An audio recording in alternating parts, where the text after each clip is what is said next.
We've got a fantastic entrepreneur that we're having a conversation with today. Her name is Thabisile Ndlovu. Sometimes when you're an entrepreneur, like family can be a problem that you made that decision and you can feel so alone and ostracized actually, but you have to just believe in yourself because you are actually doing something that no one did, so it's like foreign to them. And then just don't take yourself too seriously, because now when you're too serious you like stress about every movement you do, and that people can sense that energy, so it just closes doors and you're going to be depressed entrepreneur behind the scenes stressing every day. Success should be measured on how little time we spend on the things that we hate. And it's about getting used to asking yourself the question, who can help me achieve what I'm looking to do? Yes. So why that resonates, with entrepreneurs, of course, we often, as we growing our businesses, we keep a tight grip of everything. Actually, we doing everything, especially in the beginning. It's like a relationship, if you can't build relationships, then you won't have business in future.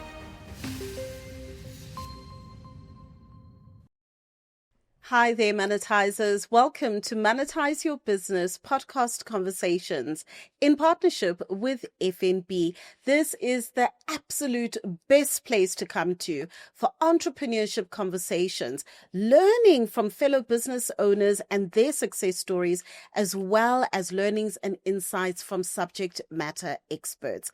But you know how we do over here. I am certainly not flying this plane on my own. I've got my trusted co-pilot with me. Papa Biz, how are you today? No, I'm good. I'm glad that we can be able to be here to have this conversation with Thabisile. Absolutely. I'm looking forward to our conversation as well. But before we get into that, Papa Biz, I want to know what's going on in your world. Any interesting aha moments? Yeah, I was reflecting because last year was the first time I managed to read 24 books. And the 24th book that I read was titled Who, Not How. Yeah. And, one of the things that came out in that book that resonated with me actually was where the author spoke about, that success is often defined by how much time we get to spend on the things that we love. Yes. And what he was arguing is that success should be measured on how little time we spend on the things that we hate. And it's about getting used to asking yourself the question, who can help me achieve what I'm looking to do? Yes. So why that resonates, with entrepreneurs, of course, we often, as we growing our businesses, we keep a tight grip of everything. Actually, we doing everything, especially in the beginning. But there's a point to be able to let go and delegate and ask the question, who should be doing this, especially when I hate this? Yes. Because otherwise we get caught in the trap where we're holding our business down and not allowing it to grow. Especially in this day and age where, there's different platforms to be able to find people to help us with admin. If you're a person who hates admin, there's things that I found even on Facebook. You can get executive assistants, virtual assistants, on whether it's in South Africa or outside of South Africa at very reasonable rates. And often I just find myself doing things that I hate, and it really made me think, but who should actually be doing this? Because it shouldn't be me. Yes. Yeah. So it's just something that really resonated when I read that book. Yeah, I definitely relate to it as well. And I think a lot of it also is just that thing of letting go. And releasing control to be able to delegate, which is so hard as an entrepreneur. Yeah.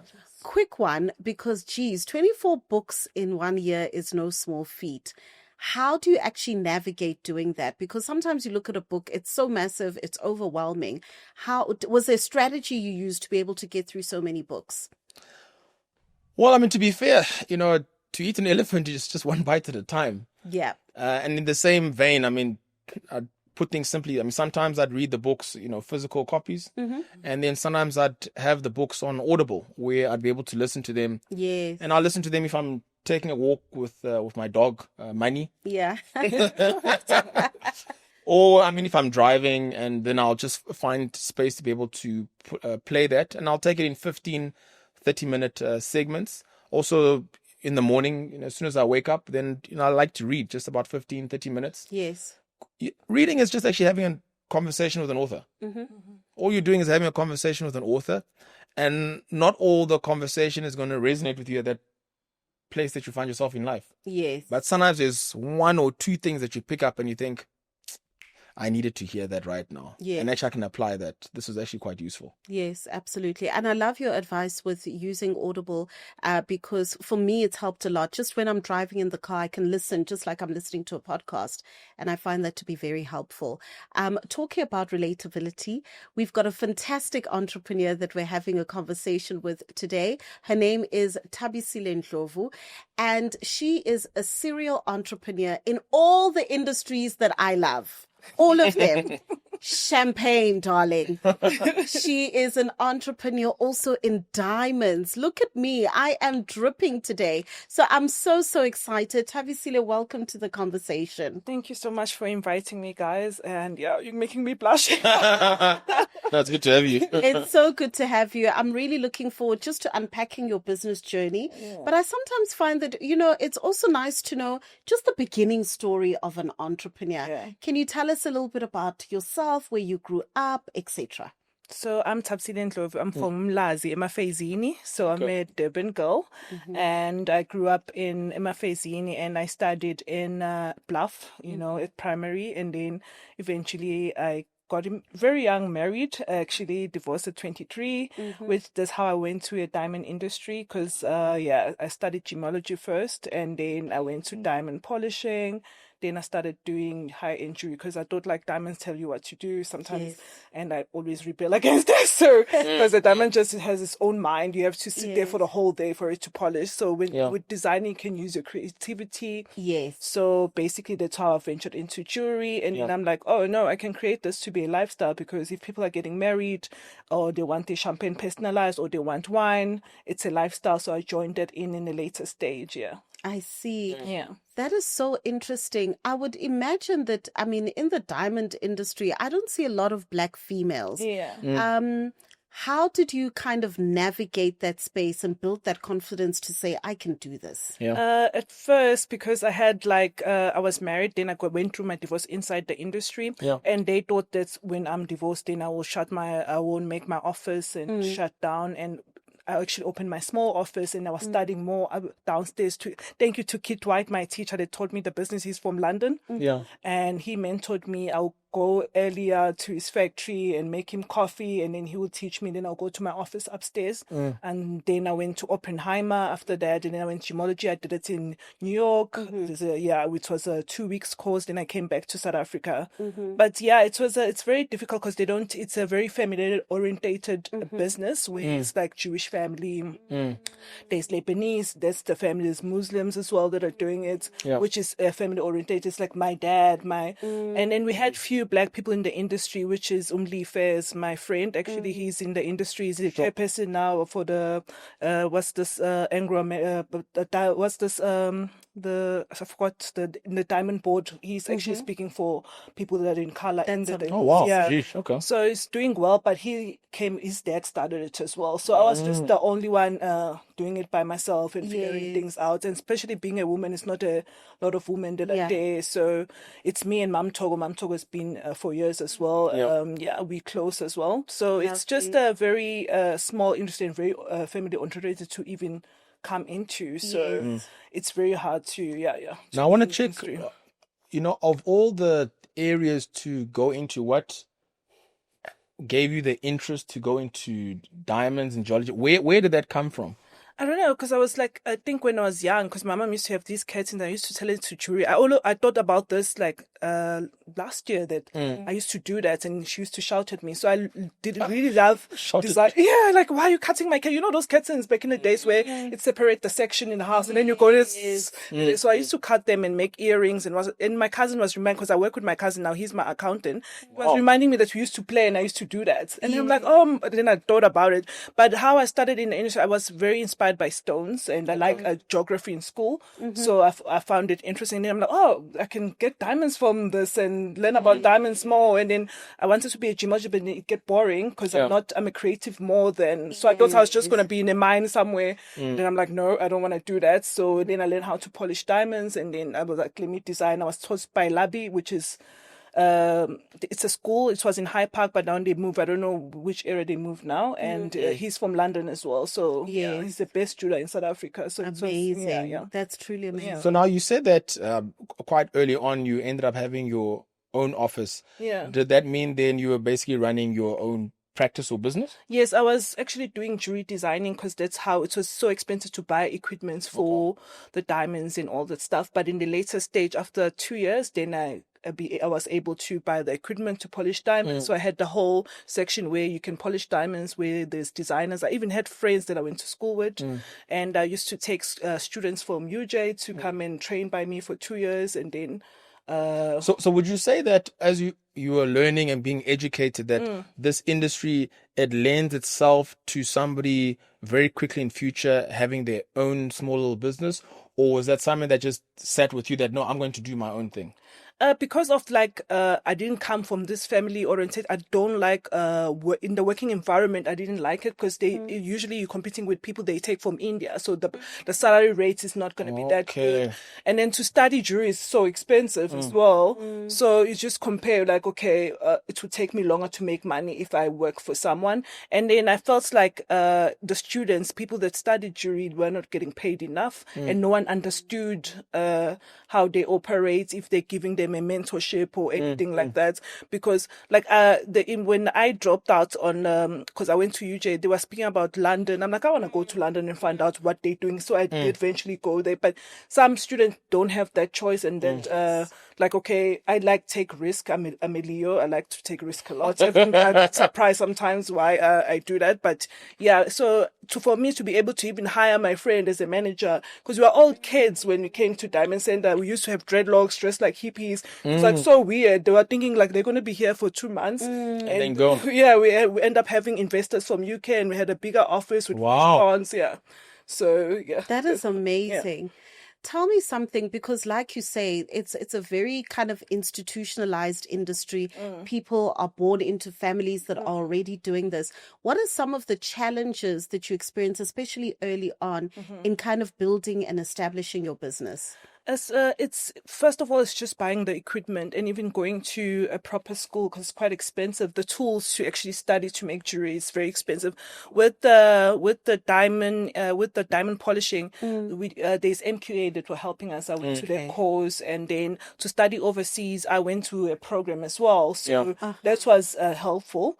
But with the jewelry, it's really, really hard. And you work with silver, which I didn't like working with silver. So I used to pretend to my clients, because it was in High Park, that I have an office upstairs, and then I'll take the orders, and then they will pay. So I end up learning making jewelry with gold, because I said I will never touch silver. And Labi was laughing at me. I'm like, I will never touch silver, because to burn it burns your nail. It's just the whole process. Yeah, it's easier to work with gold and hard to work with platinum, which is more expensive than gold. I don't know why, but yeah. And would you find that in terms of the clientele that you'd work with, especially in the beginning, was it a challenge in terms of establishing credibility? Because now you mentioned that a lot of these, it's through families that are within. Do they immediately accept you and what you had to offer, or what is it like? Okay, so more of my older clients would accept because they understand jewelry, but more of my African people, they don't understand jewelry. So they're like, is this a real diamond? Is this And then I'm meeting you in the restaurant. You want to be like trying to verify me as well. Then I'll ask my teacher, can I take them upstairs? So they'll then teach them about stones by diamonds. So it's a whole process. Yeah. So for them to even learn, they're learning from me. I have to teach them, because you don't want to buy something that you don't even know the value and everything. So I tell them, this is an investment. If you buy this like this, it will help like this. What is your budget? So I actually created a space for me where I do jewelry for them in their budget. Okay. Yeah. Now, as you grow, especially just after the beginning, and now you're going away from your older customers, how would you go about marketing yourself to be able to get new customers? What approach did you take? The approach that I take is like, I can't approach myself. I can't advertise a lot with jewelry in social media because it can be dangerous. So, so it can be a thin line. So usually it's based on my quality and using establishments like hotels to advertise in magazines, or have like maybe something, a flyer just flying, like passing through, or in the airport, something like that. But to just full force advertise yourself on social media, you can't pick which clients are watching the video. So that would be quite a problem. But yeah, so basically it's tricky, but there is, even your website, if you have a website, no one will buy a ring for 32,000 or 48,000 on the website. They need to see you. So I always put my number for them to engage with them first before they purchase. It's just the trust. Yeah. It's a thing, yeah. I mean, that really makes a lot of sense. I remember a well-known celebrity posting that they had traveled somewhere with and showing all their different diamonds, and they actually ended up getting robbed. Yeah. You So know? it's tricky. Yeah, it's one of those kind of catch-22s. I'm really interested in the fact that you also saw an opportunity to expand your business. Yeah. You started with diamonds, and yes, people have special events, weddings, celebrations, and with that comes champagne and wine, etc. Tell me a little bit about how you were managed to expand. So basically, first of all, I wanted to just personalize when I'm giving gifts to my clients, but then my clients end up liking the wine, and then I tried to partner with another guy, and then he was like, "Yeah, you're selling more than me." I'm like, "But it's Coca-Cola has different brands. Doesn't matter. You getting your money And out of it's a the collaboration. Yeah, and then I end up going to the school and doing it myself. Yeah. It was I know a lot of people with restaurants, so it was like growing itself, and then I'm like, let me just take it serious. So I did study it, and then from there I started. It's 8 years old, and it's been well. I'm on Macro now. I'm on Nomen Goodfellows, and Entrepreneurial Hotel. It is taking me in. So So yeah, Wow. Yeah, it's been. I love drinking. I love wearing diamonds. So yeah, so I'm doing what? Yeah, I like. Yeah. So basically, it's just. You didn't understand. So some people don't understand when you're saying the partnership. They don't understand that you still get your money. It's just that different labels, but it's still, It's still the same, yeah. And I guess those are probably some of the challenges. You know, the champagne and wine industry is quite well established within South Africa. What are some of the challenges you found just penetrating into the industry? People thinking that you have to follow their rules, because remember, I'm coming from a diamond industry, which is the same as the wine industry. It's family as well. Yes, true. So they will be like, because when I got there, everybody like with my industry, even people that been there for long, didn't have a distribution license. I got a distribution license first before. Then everyone was shocked when we were sitting in the board. Oh, you got a you just came in. You don't even know about wine. I'm like, I don't want to follow what they're doing, because what they're doing, it worked for them. I'm new. I'm not coming from a family of wine. Yes. And so I just had to move and trust my instinct and how to move about it, and how to go in the industry and go to different farms. Because if you're going to different farms as well, they see that we are a small company. They want to give you wine that they don't like. So that's not good. So you have to try to overcome that as well, and be constant until they let you in. Yes. So I guess building those networks, relationships, and be consistent with them as well. Yes. And then in the beginning, how did you go about marketing the wine and getting customers and getting people to know about the wine? At first, I was just approaching my friends, the restaurants. I used to stay in Maboneng, so I used to go to my friend. Please, Maboneng, okay. Yeah. Please put my wine. I will go to Pata and Bodazi. Put. Oh, Ziggy of Pata.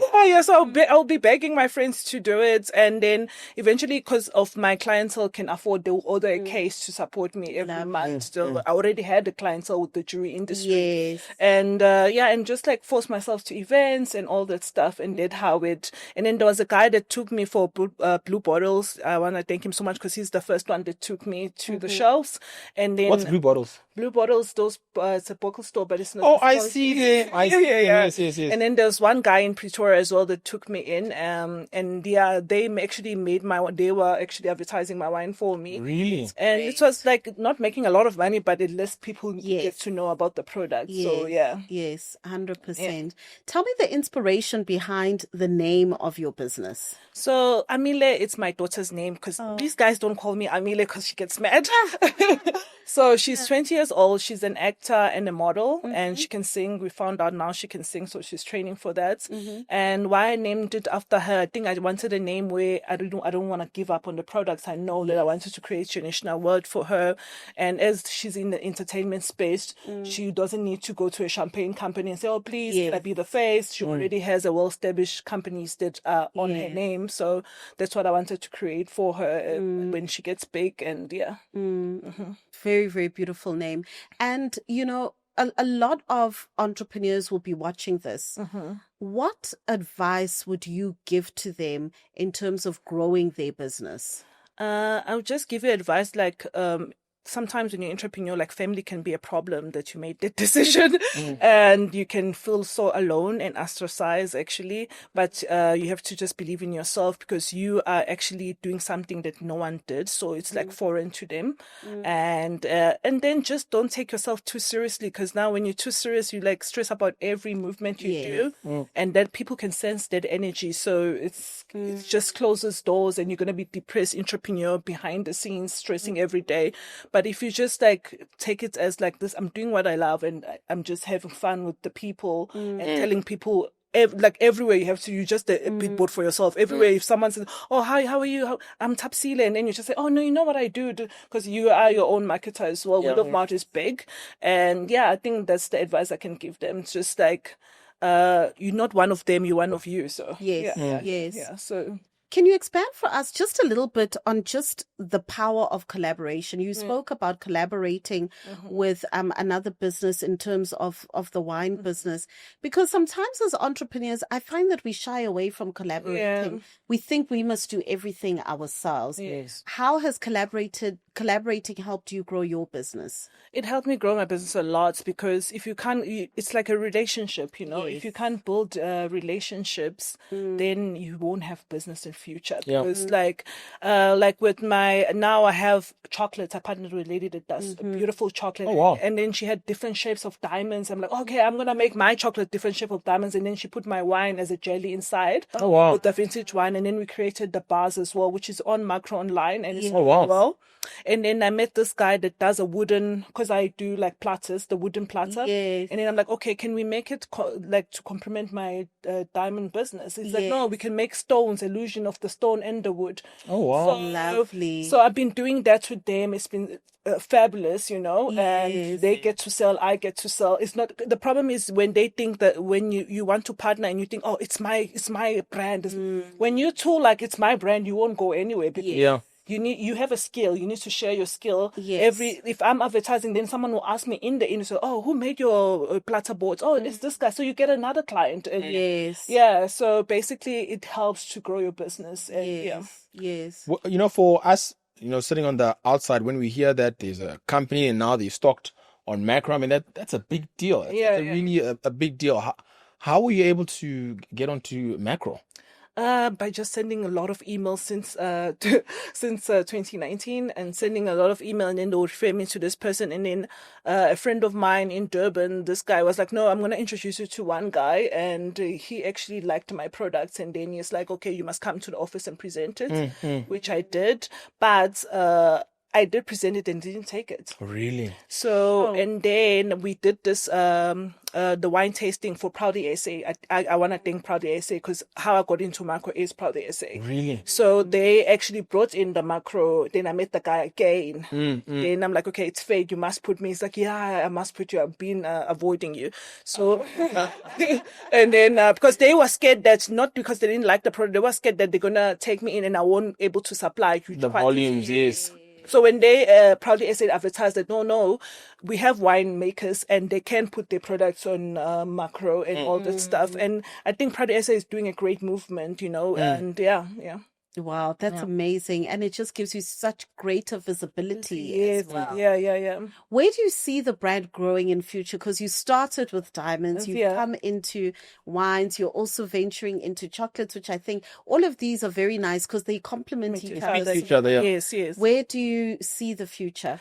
So I see the future because my slogan is from the soul to the palm of your hand. So I wanted people to know that luxury is in Africa because I'm using every resources that's coming from Africa, from the soil. So I want to distribute in London. I do distribute in 2 Brockle store there, but there's so much laws and everything that when you're a small company, you need assistance first to learn about it so you don't make mistakes. So I want to be in London, and then I'm looking at America because it's quite a huge market to go to. But I'm just focusing more now on Africa. I'm going to be going to Ghana soon. Oh, wow. And then Nigeria, I can supply them as well. I've been speaking to their embassy. So I'm just looking as a whole to supply Africa as well. And then, with the laws, once I learn more about the laws and everything, then I can be full force overseas because I do supply jewelry to them as well. So, Oh, wow. Yes, sure. That's absolutely brilliant.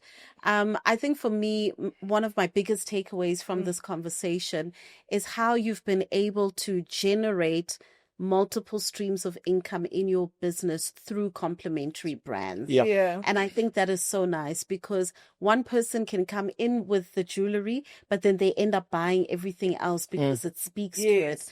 And I think that is such a brilliant business strategy on your part. What has been a good takeaway for you, Papa?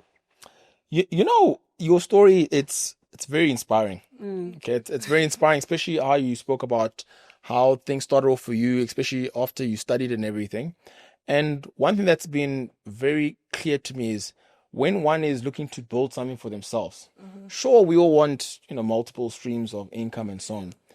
However, you would take one stream and you'd really go deep in understanding all the different elements in terms of how it works. Yeah. As you explain, in terms of understanding how the stones work and being able to explain to customers and really growing that business. Yeah. And when an opportunity came, then later on, you moved into champagne and wine, and then you understand in terms of how it works, getting a distribution license where others weren't able to, and looking to insert yourselves in different pockets to be able to grow that business as well. So I've seen quite a detailed focus in each area, which is something that I've taken quite note of, which is very good. Thank you so much.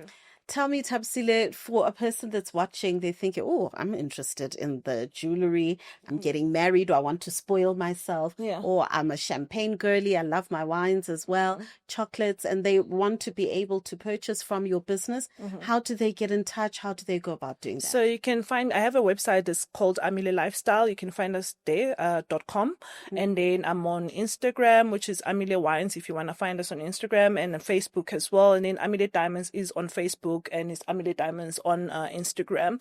But you can just check me on social media, and then from there you can access me. But you can, if you want to buy wine, you can go on Macro on the shelves and just buy it. And it's been in Joburg, in Centurion, Midrand. It's easy access. And then Norman Kulfers in every Norman Kulfers around you. And then I am on Top Spa, but I don't like saying it because they have individual owners. So I can say I'm on Top Spa, and then you can't find me in your area. So I really, No, that's brilliant. And I'm just so proud of even just the distribution network that you've been able to build for yourself. I think that's absolutely fantastic. Monetizers, that brings us to the end of yet another really, really inspiring conversation. This is such a good one. If you are in an industry where, you're trying to break through barriers, I think that Thabisile is showing us that it is very much possible. Yep. We will leave all of her details within the description box. Please make sure that you get in contact, and don't forget to plug into all of our social media platforms. It's at Monetize Your Business. There you'll be able to see when our next workshops are, our next online masterclasses, as well as our next conversation. Until the next episode.